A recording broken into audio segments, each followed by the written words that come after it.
ಬಂದು ಯಾರಿಗಾದರೂ ಅಡವಿಸಿಕೊಳ್ಳಬೇಕೆಂದರೆ ನನ್ನ ಬಾಳೆ ತೋಟವನ್ನು ಕತ್ತರಿಸಿ ಹಾಕಿದರೆ ಈ ಊರಿನ ಕಟಕರು ಅಂದ ಮೇಲೆ ನನ್ನ ಹೆಂಡತಿಯನ್ನು ನಾನು ಹೇಗೆ ಬದುಕಿಸಿಕೊಳ್ಳಲಿದ್ದೇವ ಮಾರುತೇಶ ಯಾರಾದರೂ ಈ ರೈತರಿಗೆ ಹಣದ ಸಹಾಯ ಮಾಡಿ ನಿಮ್ಮ ಕೈ ಮುಗಿದು ಬೇಡಿಕೊಳ್ಳುತ್ತೇನೆ.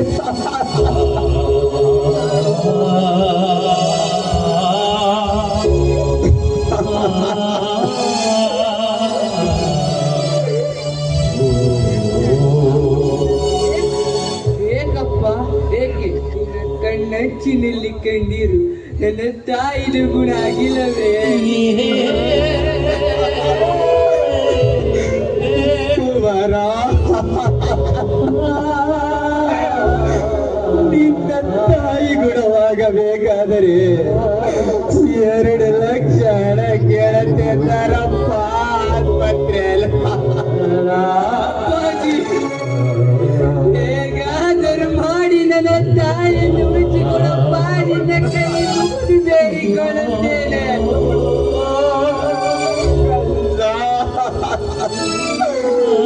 ಹೇಗೆ ಬದುಕಿಸಿಕೊಳ್ಳಲಿ ಕಲ್ಲ, ಹೇಗೆ ಉಳಿಸಿಕೊಳ್ಳಲಿ ದೇವ?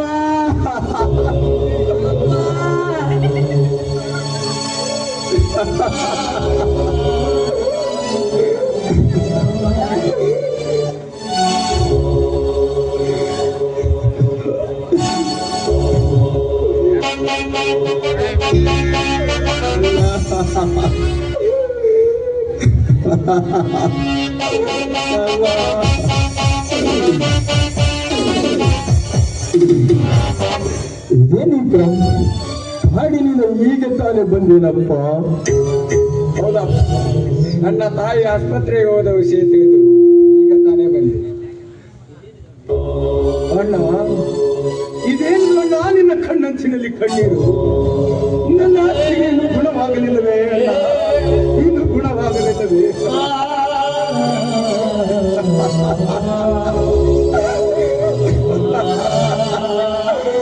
ಇಲ್ಲ ತಮ್ಮ, ಇಲ್ಲ. ನಿನ್ನತ್ತಿಗೆ ಗುಣವಾಗಬೇಕಾದರೆ ಅವಳ ಆಟ ಬಿಜೆಡಿಗಾಗಿ 2 ಲಕ್ಷ ಹಣ ಕೇಳುತ್ತಿದ್ದಾರಪ್ಪ. ಅದಕ್ಕಾಗಿ ಇದ್ದ ನನ್ನ ಬಾಳೆ ತೋಟದ ಮೇಲೆ ಸಾಲ ಕೇಳಬೇಕೆಂದರೆ ಯಾರೋ ಪಾಪಿಗಳೆಲ್ಲ ತೋಟವನ್ನು ಸರ್ವನಾಶ ಮಾಡಿದ್ದಾರಪ್ಪ.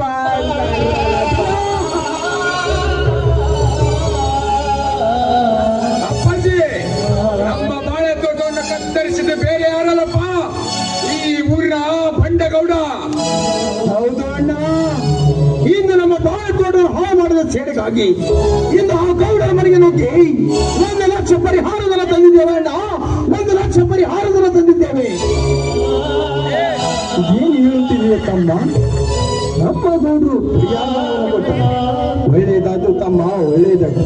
ವಿಕ್ರಮ್, ಮೊದಲ ಹಣವನ್ನು ತೆಗೆದುಕೊಂಡು ಬಾರಪ್ಪ, ಆಸ್ಪತ್ರೆಗೆ ಹೋಗೋಣ. ನಡೆ ಅಪ್ಪಾಜಿ, ಆ ತಾಯಿಯನ್ನು ಬದುಕಿಸಿಕೊಳ್ಳು.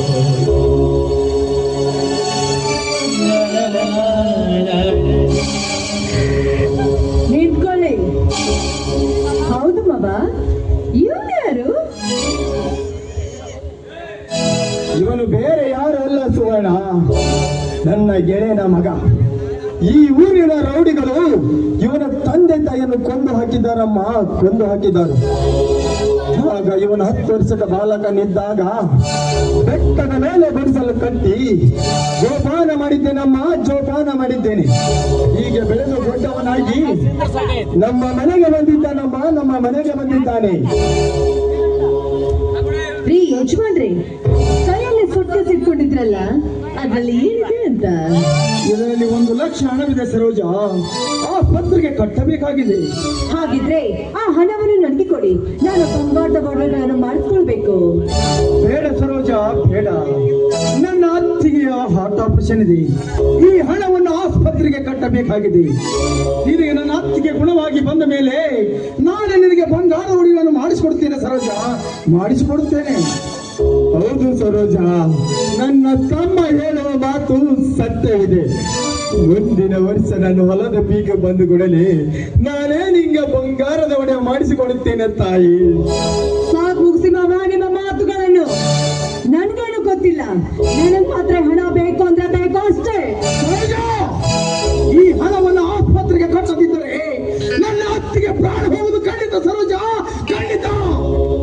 ನಿನ್ನ ಅಧಿಕಾರನ ಮುಂದೆ ಚಲಾಯಿಸಬೇಡ. ನಾನು ತಂದ ನಾಯಿ ನೀನು. ನಾನು ಈ ಮನೆಗೆ ನಾಯಿಯಾಗಿ ಬಂದಿಲ್ಲ.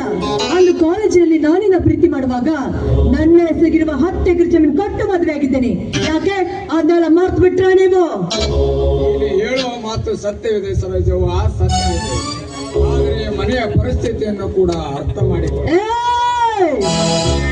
ಅರ್ಥದ ಮಾತು ಹೇಳುವ ನೀನೊಬ್ಬ ಅನಾಥ. ಈ ಮನೆಗೆ ನಾನೇ ಬರ್ತೆ. ಬಂಗಾರದ ಒಡವೆಗಳು ಹಾಕಿಕೊಳ್ಳುವುದು ನನ್ನ ಆಸೆ. ಸರೋಜ, ನಿನ್ನ ಆಸೆಗೆ ಸ್ವಲ್ಪ ಮಿತಿ ಇರಲಿ. ಏಯ್! ಈ ನಿಮ್ಮ ಉಪದೇಶದ ಮಾತುಗಳು ನನಗೆ ಬೇಕಾಗಿಲ್ಲ. ನಿಮಗೆ ಹೇಗೆ ತಿಳಿದಿದೆಯೋ ನೀವು ಮಾಡಿ, ನನಗೆ ಹೇಗೆ ತಿಳಿದಿದೆಯೋ ನಾನು ಕೂಡ ಹಾಗೆ ಮಾಡ್ತೇನೆ. ಅಣ್ಣ, ಇವಳ ಮಾತನ್ನು ಏನು ಕೇಳ್ತೀಯ? ಮೊದಲು ಈ ದುಡ್ಡನ್ನ ಆಸ್ಪತ್ರೆಗೆ ಕಟ್ಟಿ ಬರೋಣ, ನನ್ನ ಅತ್ತಿಗೆಯನ್ನು ಉಳಿಸಿಕೊಳ್ಳೋಣ. ವಿಕ್ರಮ್, ಮೊದಲ ಹಣದ ಸೂಟ್ಕೇಸನ್ನು ತಗೋರಪ್ಪ, ಆಸ್ಪತ್ರೆಗೆ ಹೋಗಿ ಬರೋಣ.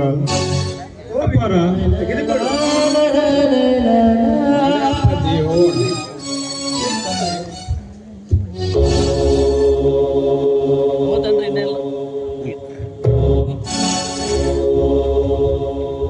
ಅಪ್ಪರ,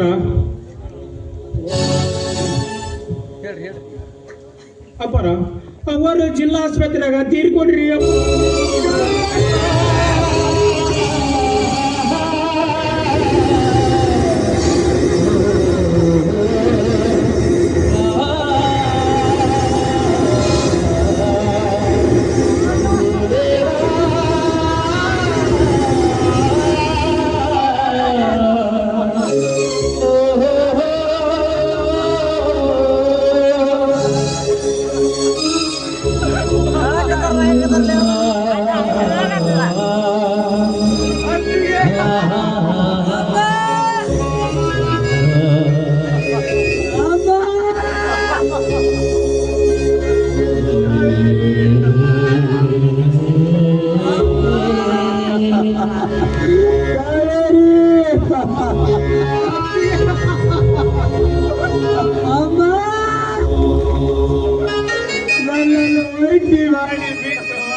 ಮಾಡಿಬಿಟ್ಟು ಹೋದೆಯ.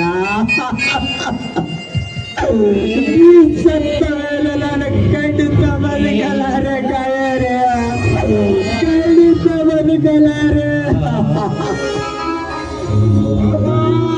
ಅಮ್ಮ, ಈ ನಿನ್ನ ಮಗನನ್ನು ಪರದೇಶಿಯಾಗಿ ಮಾಡಿ ಹೋದೆ ತಾಯಿ. ಇನ್ನು ಮುಂದೆ ಅಮ್ಮ ಎಂದು ಯಾರನ್ನ ಕರೆಯಲಿ ತಾಯಿ? ನಾನು ಯಾರನ್ನ ಕರೆಯಲಿ?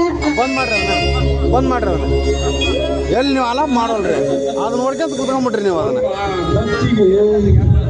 ಮಾಡ್ರಿ ಮಗನಂತೆ ತುತ್ತು ಆ ನಮ್ನೆ ಹೇಳಕತ್ತೀರ ಅವ್ರಲ್ಲಿ, ಆ ನಮ್ನೆ ಹೇಳಕತ್ತೀರ, ಅಲಾಪ್ ಮಾಡೋಲ್ರಿ. ಹೋದ ಮೇಲೆ ಖಂಡಿತ ಬದುಕುದಿಲ್ಲ ಅತ್ತಿಗೆ, ನಾನು ಖಂಡಿತ ಬದುಕುದಿಲ್ಲ ಅತ್ತಿಗೆ. ಬಂದ್ ಮಾಡ್ರಿ ಅದನ್ನ, ಬಂದ್ ಮಾಡ್ರಿ.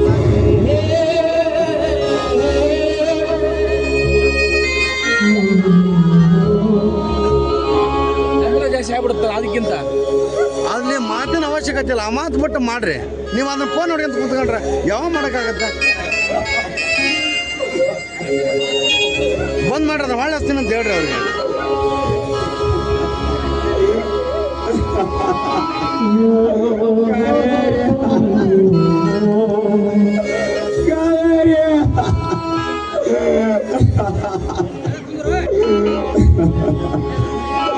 ಕಾವೇರಿ, ನಾನು ಹೊಲದಲ್ಲೇ ಮನೆ ತೆಗೆದುಡೆ ಬರೋದು ನಿನ್ನ ಸೀರೆ ಸೆರಿಗೆಯಿಂದ ನನ್ನ ಮಗವನ್ನ ಹೊರಸುತ್ತಿದ್ದೆ. ನಿಲ್ಲಂತ ಧರ್ಮ ಮಧ್ಯದ ಕಳೆದುಕೊಂಡು ನಾನು ಹೇಗೆ ಬದುಕಲಿ ಕಾವೇರಿ? ಅಲ್ಲ,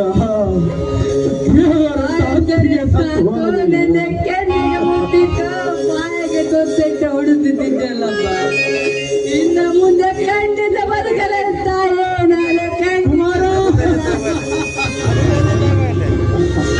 ಮತ್ತಿಗೆ ದೇವರಂತೆ ನೀನು ದೇವರಂತೆ ಒಟ್ಟಿಗೆ ಸತ್ತು ಹೋದ ಮೇಲೆ ಹೇಗೆ ಜೀವನ ನಡೆಸುವುದಲ್ಲ ಈ ಮನೆಯಲ್ಲಿ? ಹೇಗೆ ಜೀವನ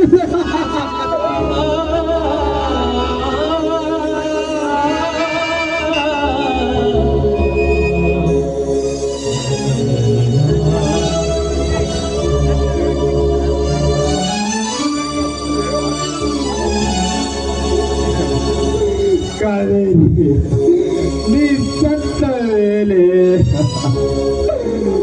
ಇನ್ನೊಬ್ಬ ಮಗನನ್ನು ಕಟ್ಟಿಕೊಂಡು ನಾನು ಹೇಗೆ ಜೀವನ ಸಾಗಿಸಲಿ ಕಾವೇರಿ? ಹೇಗೆ ಜೀವನ ಸಾಗಿಸಲಿ? ಸಮಾಧಾನ ಮಾಡಿಕೊಳ್ಳಿ ಅಪ್ಪಾಜಿ, ಸಮಾಧಾನ ಮಾಡಿಕೊಳ್ಳಲು ಕಲ್ಲ ಇಲ್ಲ, ಕಲ್ಲ ಇಲ್ಲ.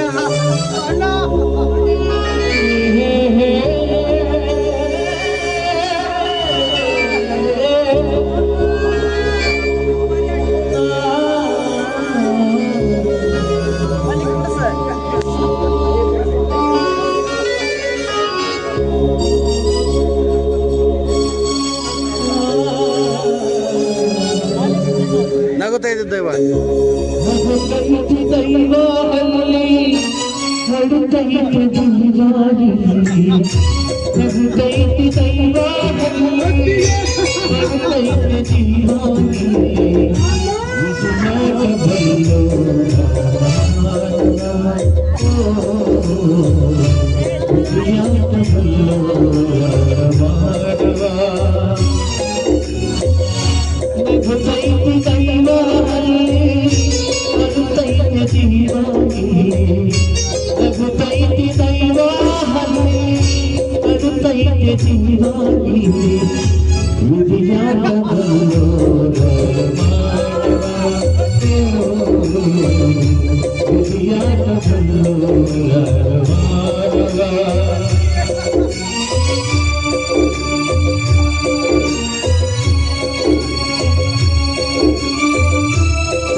ಪೊಲೀಸ ನಿಂತ್ಕೊಳ್ಳಿ. ಇವು ಗೊತ್ತಾಗಲ್ಲ ಯಾಕೆ ಸಾಹೇಬರೇ, ಯಾಕೆ? ನಾವೇನು ತಪ್ಪು ಮಾಡಿದ್ದೇವೆ ಸಾಹೇಬರೇ? ನಾವೇನು ತಪ್ಪು ಮಾಡಿದ್ದೀವಿ? ತಪ್ಪು ಮಾಡಿದ್ದೀರಿಲೇ. ನಿಮ್ಮ ಮನೆಯಲ್ಲಿ ಕೋಟಾ ನೋಟಿನ ವ್ಯವಹಾರ ನಡೆಯುತ್ತದೆ. ಇದೇನು ಹೇಳುತ್ತಿದ್ದೀರಿ ಸಾಯಬರೇ? ನನ್ನ ಮನೆಯಲ್ಲಿ ಕೋಟಾ ನೋಟಿನ ಯವರವೇ ಎಲ್ಲ ಸಾಯಬರೇ ಎಲ್ಲ. ಹಾಗಾದರೆ ಈ ಸೂಟ್ ಕೇಸ್ ನಲ್ಲಿ ಏನಿದೆ ಬಿಚ್ಚಿ ತೋರಿಸಲೇ ಮಕ್ಕಳ. ಇದರಲ್ಲಿ ಕೋಟಾ ನೋಟು ಇಲ್ಲ ಸಾಹೇಬರೇ. ಇದರಲ್ಲಿ 1 ಲಕ್ಷ ರೂಪಾಯಿ ಹಣ ಇದೆ ಸಾಹೇಬರೇ. ಬೇಕಾದರೆ ನೋಡಿಕೊಳ್ಳಿ.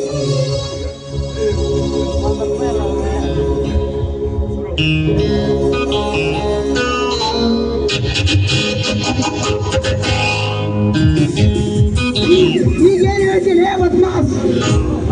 ಇದರಲ್ಲಿ ಕೋಟಾ ನೋಟು ಇದೆ, ಅದಕ್ಕಾಗಿ ನೀನು ಅರೆಸ್ಟ್ ಆಗಲೇಬೇಕು. ಅರೆಸ್ಟ್ ಮಾಡಬೇಡಿ ಸಾಹೇಬರೇ, ಅರೆಸ್ಟ್ ಮಾಡಬೇಡಿ.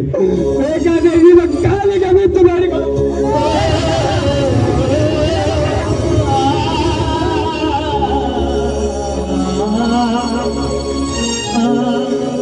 ಈ ದುಡ್ಡು ಕೊಟ್ಟವನು ಈ ಊರಿನ ನೆಚ್ಚೇಗೌಡ ಸಾಹೇಬರೇ, ಈ ಊರಿನ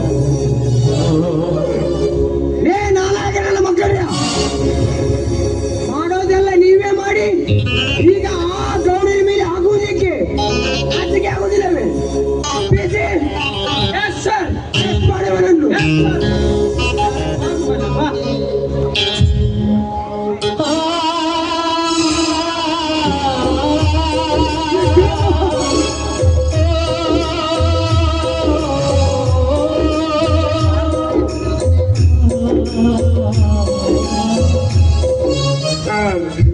ನನ್ನ ತಾಯಿ ಆಸ್ಪತ್ರೆಯಲ್ಲಿ ಸೇರಿಕೊಂಡಿದ್ದಾಳೆ.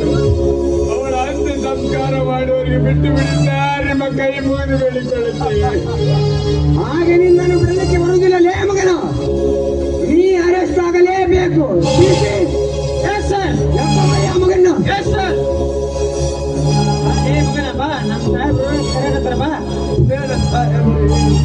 ಬೇಡ, ಈ ನಳ ವಿಕ್ರಮನನ್ನು ಬಿಟ್ಟು ಬಿಡಿ ಸಾಹೇಬರೇ. ನಿಮಗೆ ಕೈ ಮುಗಿದು ಬೇಡಿಕೊಳ್ಳುತ್ತೇನೆ.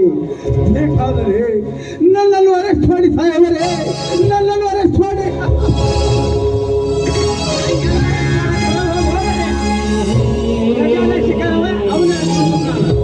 ಅವನು ಹೇಳೋ ಕನ ಇವ್ರು ನೋಡ್ರಿ ಇಂತ ಪರಿಸ್ಥಿತಿ ನಾವೇನ್ ಮಾಡ್ಬೇಕ್ರಿ ಅಂತೀವಿ ನಾವು. ತಮ್ಮ ಬಾ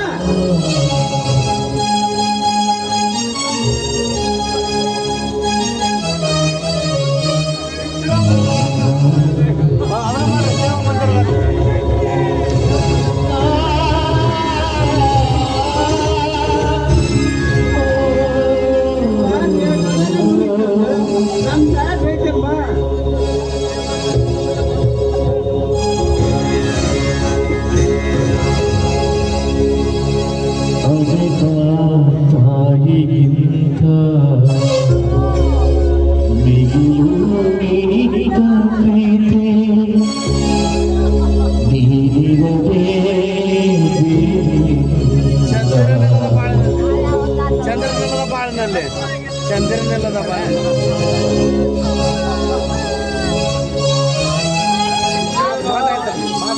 ವಿಕ್ರಮ, ಜೋಡು ಉಳಿಗಳಂತೆ ಬದುಕಬೇಕಂದರೆ ನನ್ನನ್ನು ಅವಳಿ ಕೇಳಿಸಿರಿ ವಿಕ್ರಮ್, ಕೇಳಿಸಿರಿ ವಿಕ್ರಮ.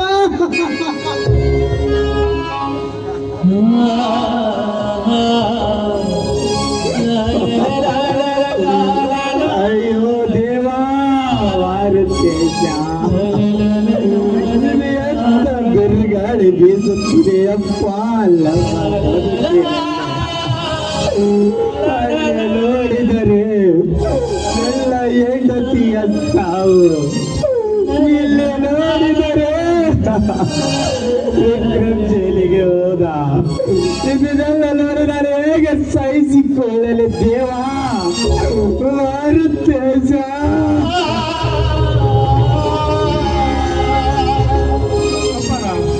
ಹೇಗಾದರೂ ಮಾಡಿ ಆ ತಾಯಿ ಅಂತ್ಯ ಸಂಸ್ಕಾರ ಮಾಡಲು ಬನ್ನಿ. ಎಲ್ಲರ ಜೋರ ಕಂಡಿದ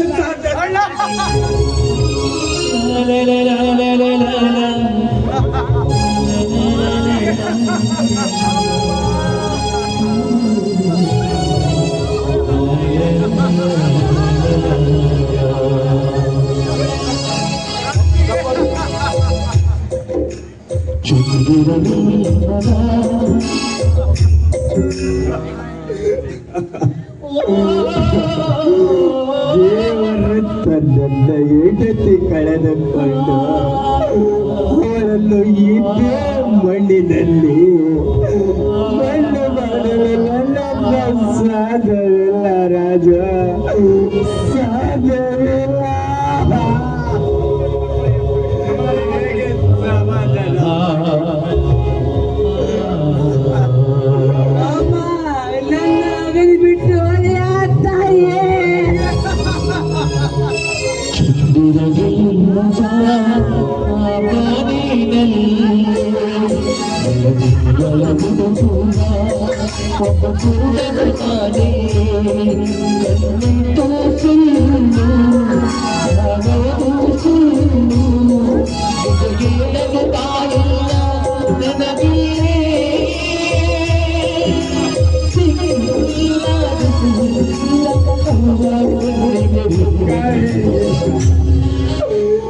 ಈ ಕಂದನನ್ನು ಒಟ್ಟಿ ಮಾಡಿ ಬಿಟ್ಟು ಹೋಗಲಿಕ್ಕೆ ನಿನಗೆ ಮನಸ್ಸಾದ್ರೂ ಹೇಗೆ ಬಂತು ಕಾವೇರಿ?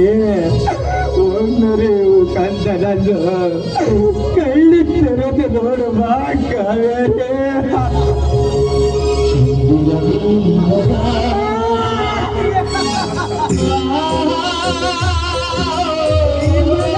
ಸಾಕ್ಷಿ ಮಾಡಿ ತಾಯಿಯೇ.